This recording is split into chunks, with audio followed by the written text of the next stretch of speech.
Старейшее предприятие Коми «Ухта-Хлеб» ликвидируют. В последние годы созданный в 50-х хлебзавод выживал с трудом. Спасать его пытались местная администрация и депутаты. Увы, не удалось. Подробности у Виктории Науменко. Олег Иванов проводит экскурсию по территории предприятия. Его он возглавляет последние 3 месяца. Здесь, к примеру, замешивали тесто, а тут нарезали хлеб. Когда-то хлебозавод изготавливал ассортимент из 85 позиций. Но в последние годы работы его сократили до 5. Решение ликвидации было неизбежным, говорит гендиректор. После проведенного минувшей осенью аудита стало ясно – предприятие не восстановить. Хотя попыток было немало. В том числе со стороны владельца ухтинской администрации.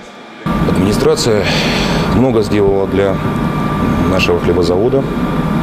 Значит, в тот момент, когда в июле месяце выпекать уже практически не с чего было, то есть муки не было, администрация приняла решение на своем уровне о выделении субсидий для закупки муки. То есть на это были целевые бюджетные деньги. Значит, была закуплена мука, на которую мы до конца года и, в принципе, выпекалась вся продукция для города Ухты. Проблемы на предприятии начались в 2014 году. Тогда встал вопрос о передаче хлебокомбината в частные руки, но депутаты городского совета не поддержали решение. Между тем, оборудование хлебозавода требовало модернизации, росла конкуренция. А владелец комбината, мэрия Ухты, не могла финансировать Ухта-Хлеб. Ведь формально учреждение не было муниципальным и находилось на самоокупаемости. Самостоятельно повышать цены на хлеб, выживать за этот счет производители тоже не могли. В итоге к лету 2021-го долг Ухта-Хлеба превысил 17 миллионов рублей. В августе городской совет включил хлебозавод в прогнозный план приватизации. Но 9 декабря конкурс по продаже предприятия был признан несостоявшимся. Желающих его приобрести не нашлось.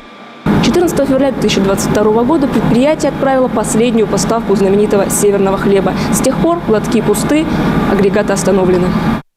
Многочисленные помещения предприятия будут выставлены на продажу. Они находятся в плачевном состоянии и нуждаются в ремонте. Чтобы восстановить производство, частнику придется вложить более 100 миллионов рублей, чтобы привести оборудование в должное состояние. А поэтому в мэрии иллюзий не питают. И говорят, проще организовать на базе бывшего хлебокомбината склады или автосервис. Сами же сотрудники без работы не остались. Всего здесь трудилось 58 человек. Многих из них уже разобрали конкуренты. Профессия пекаря специфическая, люди востребованы.